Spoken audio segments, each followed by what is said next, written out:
Selamat datang di channel ini dan selamat hari Minggu. Sahabat-sahabatku yang terkasih. Beberapa waktu lalu di medsos ketika Presiden Jokowi berkunjung ke Bali sebagai suatu kunjungan dinas, beliau menyempatkan waktu untuk belusukan ke sejumlah warga. Momen ini didokumentasikan dan beredar di sejumlah platform medsos seperti TikTok, YouTube, Facebook, dan lain sebagainya. Walaupun di-reupload oleh sejumlah akun, namun isi komentarnya selalu bernada yang sama. Misalnya, walaupun masih tahun depan, kami belum rela Presiden Jokowi mengakhiri jabatannya sebagai Presiden Indonesia.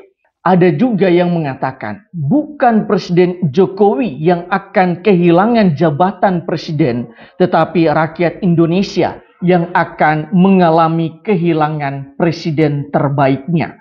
Dalam permenungan kami, sejumlah rakyat Indonesia bisa merasakan dan mengatakan seperti itu karena mereka bisa melihat bahwa Presiden Jokowi tidak hanya sekedar menjalankan tugas sebagai presiden, tetapi beliau memberi kasihnya di dalam setiap tugasnya sebagai presiden.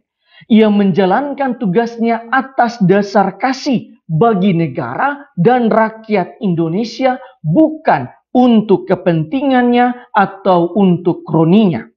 Di dalam bacaan yang pertama, penulis Putra Sirak mengatakan bahwa manusia diberikan kebebasan untuk memilih apa yang ia kehendaki. Hidup dan mati terletak di depan manusia. Apa yang dia pilih akan diberikan kepadanya.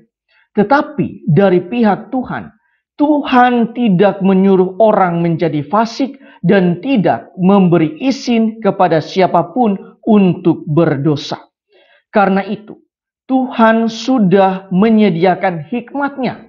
Di dalam bacaan yang kedua, Santo Paulus mengatakan bahwa sebelum dunia dijadikan, Tuhan Allah telah menyediakan hikmat bagi kemuliaan manusia. Hikmat yang kita peroleh bukanlah hikmat dari dunia ataupun dari penguasa dunia, tetapi dari Allah sendiri yang diperoleh lewat Roh Allah yang berdiam di dalam diri kita.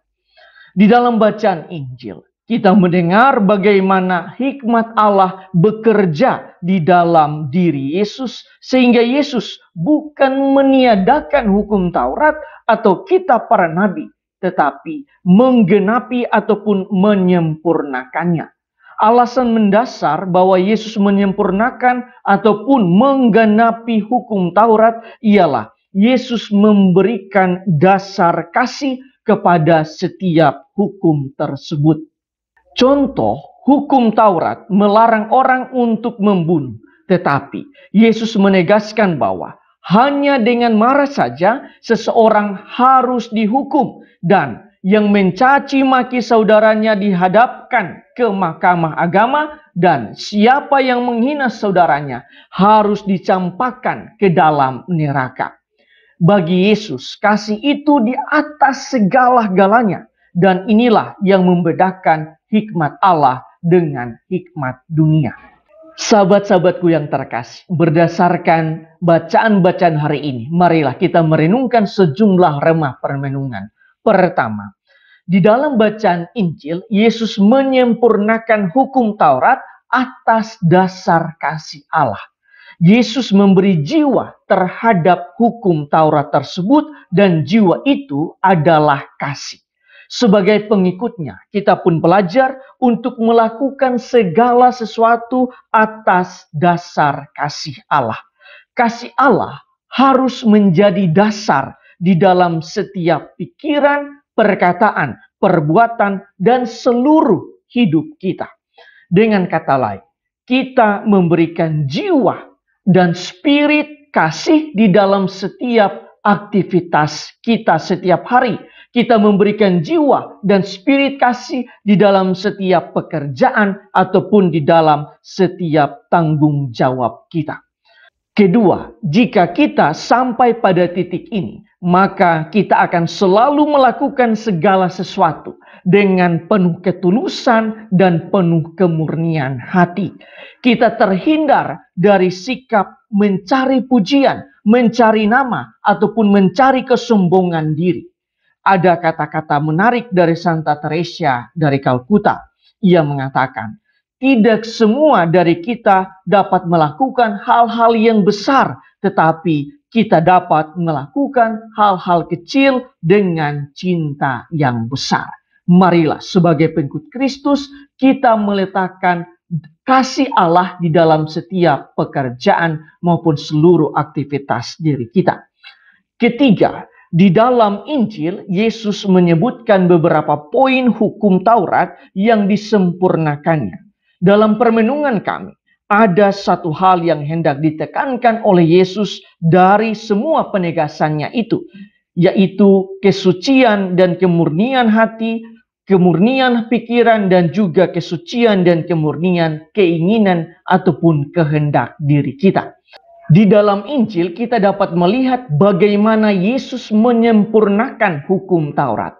Yesus mengatakan bahwa bukan hanya orang yang membunuh saja yang harus dihukum, tetapi hanya dengan marah saja kita juga patut dihukum. Dengan kata lain, Yesus hendak memperlihatkan suatu ketegasan terhadap perbuatan dosa, dan juga Yesus hendak menjunjung tinggi suatu bentuk kasih dan kebijaksanaan di dalam hidup ini. Mungkin saja ada yang bersalah kepada kita dengan sengaja ataupun tidak sengaja. Maka bagi Yesus, kita tidak perlu memarahinya dengan kata-kata kasar atau bahkan dengan tindakan, dengan perbuatan kita. Tetapi cukup menegurnya saja dengan bijaksana. Inilah makna penyempurnaan hukum Taurat yang dilakukan oleh Yesus sendiri dan perlu kita teladani di dalam kehidupan kita. Tuhan memberkati kita semua.